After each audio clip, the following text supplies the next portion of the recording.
찬송가 309장 목마른 내용은 찬양 드리겠습니다. 통일 찬송가 409장입니다.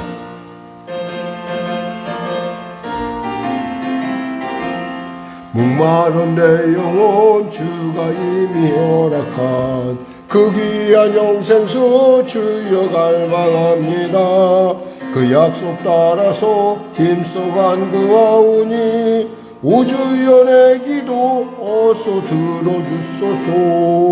예수의 사랑 예수의 사랑 바다 물결같이 내게 임하니 영광의 물결에 온전히 쌓여서 내 영혼의 기쁨 한량없도다.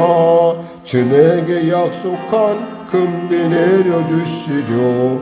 은혜의 저 구름 건너편에 떠올라 그 귀한 징조가 내게 밝히 보이니 나 힘을 다하여 주께 간구합니다. 예수의 사랑 예수의 사랑 바다 물결같이 내게 임하니 영광의 물결에 온전히 쌓여서 내 영혼의 기쁨 한량없도다. 그네 소낙빛 지금 흡족히 내려 구원의 큰 강물 흘러 차고 넘쳐서 내 주한 모든 죄 모두 씻어버리니 나 지금 은혜를 충만하게 받았네. 예수의 사랑 예수의 사랑 바다 물결같이 내게 임하니 영광의 물결에 온전히 쌓여서 내 영혼의 기쁨 한량없도다. 그 차고 넘치는 주의 은혜의 물결 힘차게 밀려와 내게 만족합니다. 오 할렐루야로 주를 찬송하오니 내 맘의 기쁨이 항상 충만함이라. 예수의 사랑 예수의 사랑 바다 물결같이 내게 임하니 영광의 물결에 온전히 쌓여서 내 영혼의 기쁨 한량없도다. 하나님 감사합니다. 오늘도 귀한 아침을 주시고 이 아침에 주 앞에 나왔습니다. 우리의 귀를 여시사 주의 세미한 음성 듣게 하시고 우리의 눈을 여시사 주님의 신령하고 기이한 곳 보게 하소서. 그래야 길을 잃었던 자 길을 발견하는 이 시간 되게 하시고 치료받는 시간 되게 하시고 주님이 주시는 평안과 자유를 누리는 복된 구원의 시간 될 수 있도록 은혜의 시간 될 수 있도록 은혜 더하여 주시옵소서.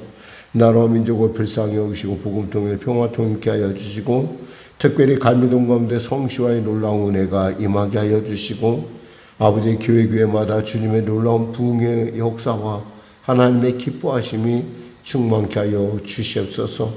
특별히 성령의 교회를 불쌍히 여기시사 이곳 가운데 세우셨사오니 하나님의 온전한 뜻을 드러낼 뿐만 아니라 성도 한 사람 한 사람 아버지의 문을 드나듬으로 말미암아 성령 충만한 하나님의 소유된 하나님의 그 놀라운 권능 있는 자도로 거듭날 수 있도록 주여 도와주시옵소서. 아버지 하나님 나라와 민족을 불쌍히 여기시사 복음 통일 평화 통일케 하여 주시고 하나님 대통령부터 미정자를 예수 믿고 구원받는 놀라운 아버지 주님의 그 구원의 은혜를 통하여 합력과의 손을 이룰 뿐만 아니라 어떠한 난국과 어떠한 위기 속에서도 하나님의 그 놀라운 하나님이 여시는 길을 발견하는 하나 합력과의 손을 이루는 귀한 과정으로 주님 바꿀 수 있는 믿음의 놀라운 은혜가 구원의 역사 나타나게 하여 주시옵소서.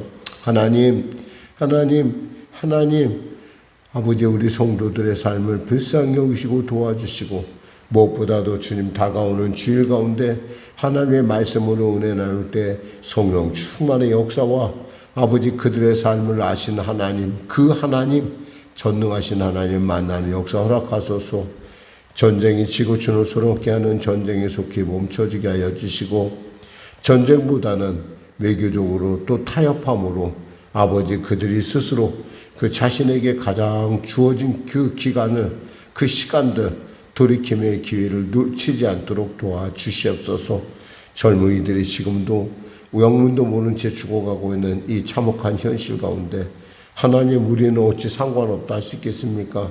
주변국의 사정이 역시 만만치 않사오니 하나님, 외국의 당국자를 비롯한 모든 자들에게 주님의 은혜를 도와주시고, 특별히 당행당역과 사리사욕에 빠져있는 자들, 아버지 돌이켜 이 땅에 살아갈, 그들이 지나가고 말 이 땅 가운데 살아갈 미래의 세대를 위해서 아버지 스스로가 무엇을 해야 될지 바르게 분별할 수 있는 그러한 은혜가 임하게 하여 주시옵소서. 하나님, 성령의 교회를 불쌍히 여기시고 하나님 은혜 베풀어 주시옵소서. 오늘도 귀한 아침 주심을 감사하며 거룩하신 예수님의 이름으로 기도드립니다. 아멘. 하나님은 살아계십니다.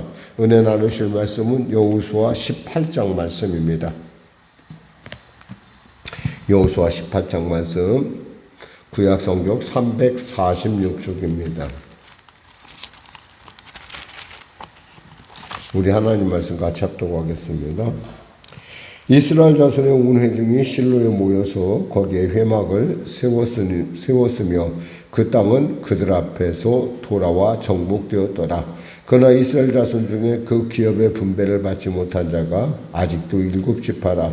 여호수아가 이스라엘 자손에게 이르되 너희가 너희 조상의 하나님 여호와께서 너에게 주신 땅을 점령하러 가기를 어느 때까지 지체하겠느냐. 너희는 각 지파에서 3사람씩 선정하라. 내가 그들을 보내리니 그들은 일어나서 그 땅을 두루 다니며 그들의 기업에 따라 그 땅을 그려가지고 내게로 돌아올 것이라. 그들이 그 땅을 7부분으로 나누되 유다는 남쪽 자기 지역에 있고 요셉의 족속은 북쪽에 있는 그들의 지역에 있으니 그 땅을 7부분으로 그려서 이곳 내게로 가져오라. 그러면 내가 여기서 너희를 위하여 우리 하나님 여호와 앞에서 제비를 뽑으리라. 레위 사람은 너희 중에 분깃이 없나니 여호와의 제사장 직분이 그들의 기업이 되며 갓과 르우벤과 므낫세 반지파는 요단 저편 동쪽에서 이미 기업을 받았나니 이는 여호와의 종 모세가 그들에게 준 것이니라 하더라. 그 사람들이 일어나 떠나니 여호수아가 그 땅을 그리러 가는 사람들에게 명령하여 이르되 가서 그 땅을 두루 다니며 그것을 그려가지고 내게로 돌아오라. 내가 여기 실로의 여호와 앞에서 너희를 위하여 제비를 뽑으리라 하니 그 사람들이 가서 그 땅을 두루 다니며 성읍들을 따라 7부분으로 책에 그려서 실로 진영에 돌아와 여호수아 앞에 나오니 여호수아가 그들을 위하여 실로 여호와 앞에서 제비를 뽑고 그가 거기서 이스라엘 자손의 분파대로 그 땅을 분배하였더라. 베냐민 자손의 지파를 위하여 그들의 가족대로 제비를 뽑았으니 그 제비 뽑은 땅의 경계는 유다 자손과 요셉 자손의 중간이라. 그들의 북방 경계는 요단에서부터 여리고 북쪽으로 올라가서 서쪽 산지를 넘어서 또 올라가서 베다윈 황무지에 이르며 또 그 경계가 거기서부터 루스로 나아가서 루스 남쪽에 이르나니 루스는 곧 베델이며 또 그 경계가 아다롯 앗달로 내려가서 아래 벳호른 남쪽 산 곁으로 지나고 벳호른 앞 남쪽 산에서부터 서쪽으로 돌아 남쪽으로 향하여 유다 자손의 성읍 기럇바알 곧 기럇 여아림에 이르러 끝이 되나니 이는 서쪽 경계며 남쪽 경계는 기럇 여아림 끝에서부터 서쪽으로 나아가 넵도와 물 근원에 이르고 르바임 골짜기 북쪽 hinnom의 아들 골짜기 앞에 있는 산 끝으로 내려가고 또 hinnom의 아들 골짜기로 내려가서 여부스 남쪽에 이르러 엔로겔로 내려가고 또 북쪽으로 접어들어 엔세메스로 나아가서 아둠밈 비탈 맞은편 글릴롯으로 나아가서 루벤 자손 보안의 돌까지 내려가고 북으로 아라바 맞은편을 지나 아라바로 내려가고 또 또 북으로 벤 호글라 곁을 지나 요단 남쪽 끝에 있는 여메의 북쪽 해만이 그 경계의 끝이 되나니 이는 남쪽 경계며 동쪽 경계는 요단이니 이는 베냐민 자손이 그들의 가족대로 받은 기업의 사방 경계였더라. 베냐민 자손의 지파가 그들의 가족대로 받은 성읍들은 여리고와 벳 호글라와 에메크시스와 벤 아라바와 스마라임과 베델과 까임과 바라와 오브라와 그발 암모니와 오브니와 게바이니 12성읍과 또 그 마을들이며 기브온과 라마와 보에롯과 미스베와 그비라와 모사와 네겜과 이르부엘과 다랄라와 셀라와 엘렙과 여부스 곧 예루살렘과 기브앗과 기랴디니 14성읍이요 그 마을들이라. 이는 베냐민 자손이 그들의 가족대로 받은 기업이었더라. 아멘. 정복 전쟁이 끝나고 이제 사실 지칠 때도 됐죠. 한 7년 정도의 세월의 전쟁을 시켜서 이제 전쟁이 끝났기 때문에 이들의 어떤 지침도 이해가 안 되는 부분은 아니에요. 근데 지금 이제 7년이란 전쟁을 통해서 이제 차지했으니까 그곳에 가야 되는데 여기가 좋사오니 하는 거예요. 마치 우리가 초대교회 때 예루살렘에 하나님께서 이곳에 약속을 받기까지 해서 성령이 그들 가운데 임했고 또 성령으로 말미암아 교회가 엄청난 부흥을 일으키게 됩니다. 뭐 알다시피 뭐 3,000명, 5,000명 막 이렇게 막 교회가 들어오면서 막 큰 교회가 엄청난 교회가 서게 되죠. 그러다 보니까 결국에는 나중에는 이제 서로 끼리끼리 어떤 그 헬라파와 뭐 히브리파 과부들 간의 어떤 다툼도 있었고 또 거기에 뭐 여러분 알다시피 뭐 그 부부가 이제 이렇게 그 하나님을 속이려고 하는 그래서 베드로에 의해서 결국엔 징계당하는 그런 과정, 스데반의 순교 이런 일련의 과정을 겪으면서도 그들이 그곳에 흩어지지 않으려고 했어요. 그런데 하나님께서 사도행전 1장 8절에 뭐라고 말씀하니까 너희가 본토와 친척과 아비집을 떠나 내가 하나님께서 예루살렘과 온 유대와 사마리아와 땅끝까지는 내 증인이 되라는 말씀을 미리 주셨잖아요. 성령 임하면.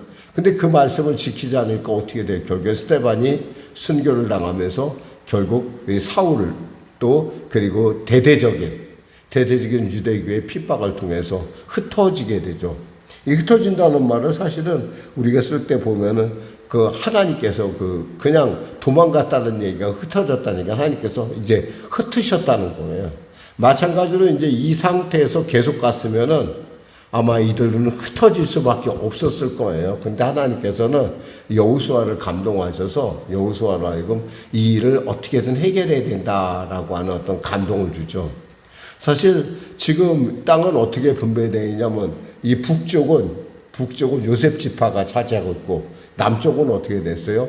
유다 지파가 차지하고 있는 거예요. 지금 이것을 보면은 이미 이 나라가 만일에 나눠진다면 요셉 지파를 중심으로 북이스라엘, 남쪽을 남유다를 중심으로 유다 지파가 이렇게 쓸고 가는 그림을 그려볼 수가 있어요. 그리고 그 사이에 뭐가 꼈냐면 바로 오늘 베냐민 지파가 끼어 있다라는 거예요. 베냐민 지파 중에서 우리가 특히 기억에 여기서 이제 우리가 읽으면서 우리가 딱 우리 눈에 들어오는 도시가 있죠. 예루살렘이라는 도시예요. 예루살렘이 어디에냐 보니까 바로 베냐민 지파에 속해 있었구나. 그리고 베냐민이 보면은 양쪽과 관련이 있어요. 유다 지파하고 또 요셉 지파하고 유다 지파하고 관련이 있는 것은 베냐민을 갖다가 포로로 삼는다고 쓸 때 유다가 뭐라고 내가 대신 포로가 되겠다고 얘기를 하죠. 그래서 참 어떻게 생각하면 베냐민에서는 이 유다 형이 굉장히 참 우리 형 정말 날 정말 사랑하는구나 깨달았었고 또 요셉 지파는 어때요? 요셉 지파는 글자 그대로 혈육이잖아요. 똑같이. 그러니까 라헬의 자손들로서 자기 어떤 피부치거든요. 그 서로 간에 그 두 가지의 어떤 가운데 껴가지고 이들이 이렇게 좀 중간적인 역할을 하는 것을 감당할 수 있어요. 이걸 우리가 보면은 이렇게 하나님께서 이렇게 말씀하십니다. 유다 지파에 대해서 베냐민 지파에 대해서 이렇게 모세가 이렇게 베냐민 지파를 향한 예언인데 신명기 33장 12절에 이렇게 예언을 합니다. 베냐민에 대하여는 일렀으되 여호와의 사랑을 입은 자는 그 곁에 안전히 살리로다. 여호와께서 그를 날이 마치도록 보호하시고 그를 자기 어깨 사이에 있게 하시리로다. 이렇게 모세가 이렇게 그 예언을 했어요. 이 베냐민 지파에서. 근데 이 예언을 가만히 들어보면 뭐냐면 베냐민은 하나님의 사랑을 입은 자로서 그 곁에 안전히 거한다. 이 얘기는 뭐예요?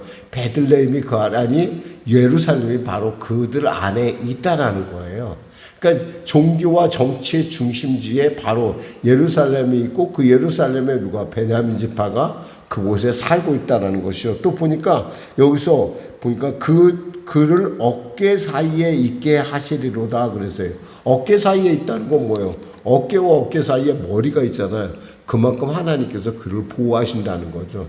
사실 이 베냐민 지파는 기브아 사건을 통해서 완전히 멸절할 뻔했었어요. 이번 레위의 첩의 이기를 여러분이 알 거예요. 이제 사사기에 나중에 나오지만 정말 이들은 정말 마땅히 없어질 그런 위기에 처했었는데 하나님의 강권적인 은혜로 그들이 살아남게 되는 이런 것들을 보면서 베냐민 지파가 거기 위치한 것은 결코 우연이 아니겠구나. 아니 우연이 아니라 하나님의 약속 가운데 이루어진 사건이라는 거죠.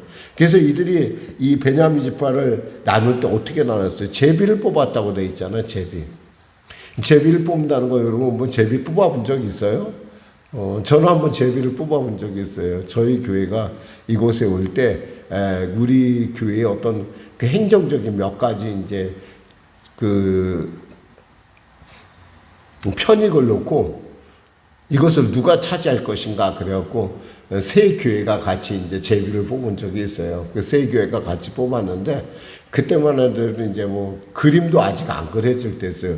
어디가 어딘지 잘 모르는데 그 중에서 이제 원래 이곳에 남아있었던 교회 세 교회가 같이 뽑았는데 그때 우리 교회가 그 제비를 뽑았어요. 뭐 뽑았다기보다는 나왔다.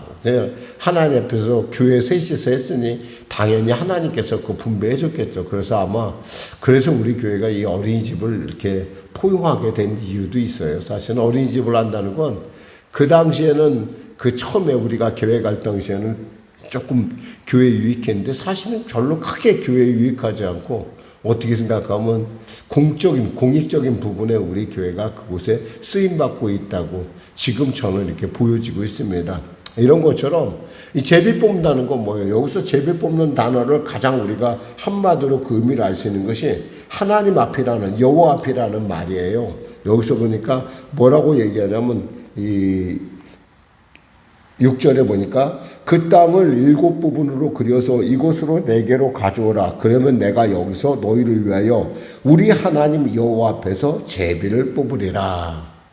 결국 제비를 뽑는다는 건 뭐예요? 결론은 누가 짓는다는 거예요? 하나님이 결정한다는 거예요. 근데 이 위치들을 가만히 7지파가 이렇게 뽑혀서 간 땅들을 가만히 보고 있으면 참 하나님은 절묘하시다 싶어요. 이 얘기는 뭐냐면 여러분의 삶의 위치, 여러분의 삶이 지금 당하고 있는 그런 어떤 상황이나 이런 것들 우리에게는 우연같이 보이지만 내가 어쩌다 나의 과거가 결국 오늘날 내가 여기 있다고 여기 있게끔 했으니까 내가 책임져야 된다고 스스로 생각하지만 사실은 그게 아니라는 거예요. 결국 뭐예요? 하나님께서 여러분에게 우연을 가정한 필연 속으로 여러분이 여기에 있게 하셨다는 거예요. 그렇다면 하나님께서 여기에 있게 하셨을 때는 분명히 그 하나님의 있음에 이유가 있을 거라는 거예요. 그러니까 거저 그냥 이곳에 있는 것이 아니라 하나님의 분명히 이 시대 가운데, 이 환경 가운데, 이 지리적 여건 가운데 여러분이 여기에 있어야 했기 때문에 하나님께서 마치 베냐민 지파가 그들이 뭐 알았겠어요? 그냥 다들 일곱 지파가 나름대로 다 그림을 그려왔을 거예요. 근데 제비를 뽑았더니 베냐민 지파는 바로 절묘하게 요셉 지파와 유다 지파 사이에 딱 끼게 되고 다른 지파들은 이제 또 각자의 자리에 이렇게 있는 것들을 보면서 하나님의 어떤 그 인도하심은 우리의 생각과 우리의 어떤 그 지식에 충분히 뛰어넘을 뿐만 아니라 거기엔 하나님의 분명한 뜻이 있다는 거죠. 그러니까 땅이 넓고 높고 어떤 뭐 그런 중요한 것이 그것이 중요한 것이 아니라 내가 하나님의 뜻 안에 있냐라는 거예요. 내가 하나님의 뜻에 있다고 한다면은 그것은 굉장히 나로 하여금 그 여기서 베냐민 집파가 누렸던 것처럼 하나님의 그 은혜 가운데 그를 이끌 뿐만 아니라 하나님께서 보호하심이 우리 가운데 나타난다는 거죠. 그러니까 그 하나님의 그 뜻 가운데 찾기 위해서 우리는 늘 언제나 우리는 고민하고 말씀 속에서 늘 언제나 말씀을 누리고 말씀을 읽고 하나님 앞에 기도하고 우리가 나아간다는 거죠. 사랑하는 성도 여러분 기억하세요. 영상으로 여러분이 또 이 현장에서 드리는 예배들 그냥 어떻게 생각하면 내가 뭐 그저 그냥 시간 있어 내가 좀 뭐 그래도 하나님 뵙고 싶어서 이런 여러 가지 여러분의 각자의 이유가 있을 터인데 그 이유보다 가장 중요한 것은 하나님께서 지금 여러분을 부르셨다는 것이고 여러분의 심령을 놓고 있기 때문에 여러분이 이곳 가운데 아멘하고 나왔다는 거예요. 그러면 이 아멘하고 나왔을 땐 하나님의 놀라운 하나님의 약속이 여러분 안에 살아서 지금 움직이기 시작했다는 거죠. 그렇다면 여러분이 그 뜻을 분명히 안다는 것 그리고 그 뜻을 여러분이 점점 다가간다는 것이 이 아침이야말로 그래서 구원의 날이요 이 아침이야말로 뭐예요? 지금이 은혜 받을 때라는 것을 다시 한번 말씀 나눕니다. 그렇습니다. 사실 이들은 이미 하나님께서 정복해 놓은 곳에 믿음으로 가져가 차지하면 됐어요. 그런데도 그들이 가자 하는 것은 뭐예요? 안 가겠다는 건 아니에요.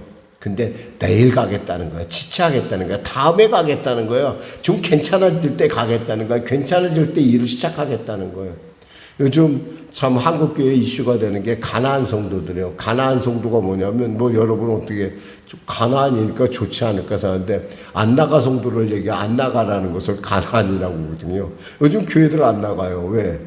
그 코로나로 인해서 이제 습성이 되다 보니까. 근데 분명하게 알아야 돼요. 하나님이 부르실 때 하나님의 때 가운데 여러분이 나온다면 여러분은 하나님께서 왜 나를 여기서 세운지 그리고 내가 이 시대에 있는지를 분명하게 하는 놀라운 은혜의 때요 구원의 때라는 것을 아시고 또 주일 예배 가운데 여러분들이 반드시 교회에 출석함을 통해서 교회에 하나님의 가까이 감을 통해서 하나님이 여러분에게 주신 분복을 누리시기를 주님의 이름으로 축원합니다. 기도하겠습니다. 하나님 감사합니다. 말씀을 전했습니다.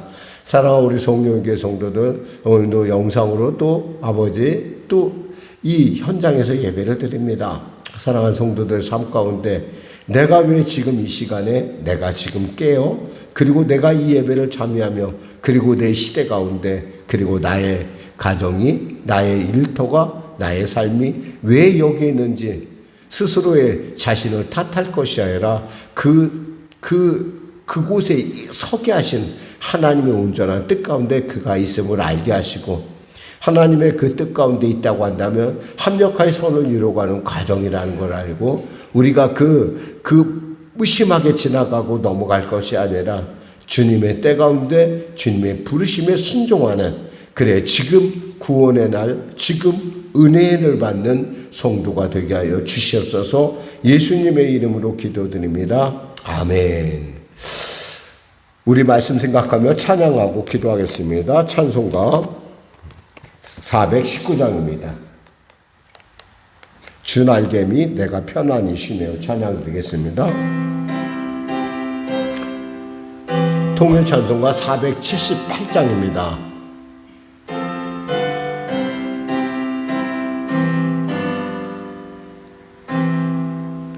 주 날개미 내가 평안히 쉬네 밤 깊고 비바람 불어쳐도 아버지께서 날 지켜주시니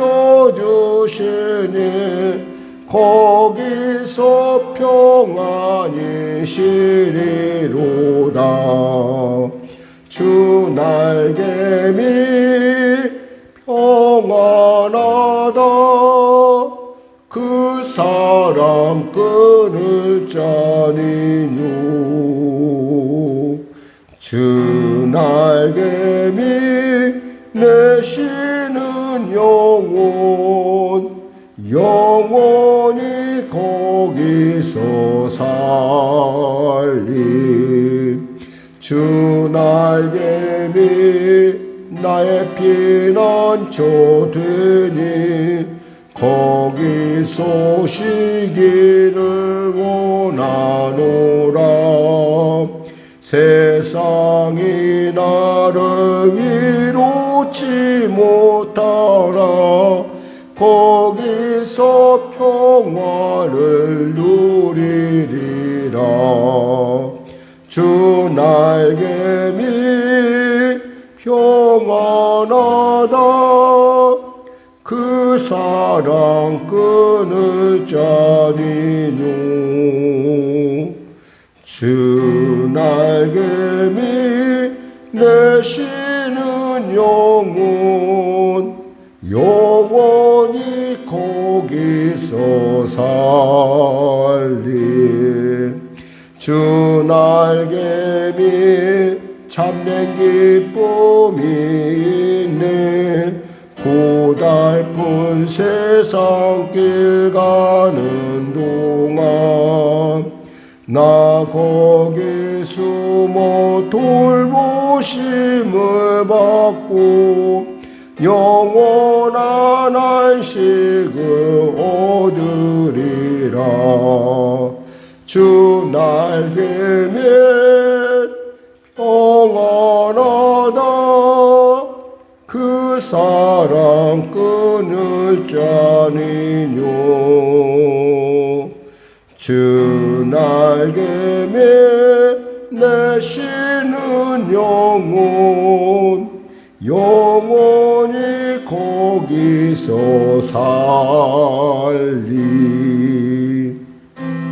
하늘에 계신 우리 아버지의 이름을 거룩하게 하시며 아버지의 나라가 오게 하시며 아버지의 뜻이 하늘에서와 같이 땅에서도 이루어지게 하소서 오늘 우리에게 일용할 양식을 주시고 우리가 우리에게 잘못한 사람을 용서하여 준 것 같이 우리 죄를 용서하여 주시고 우리를 시험에 빠지지 않게 하시고 악에서 구하소서 나라와 권능과 영광이 영원히 아버지의 것입니다. 아멘.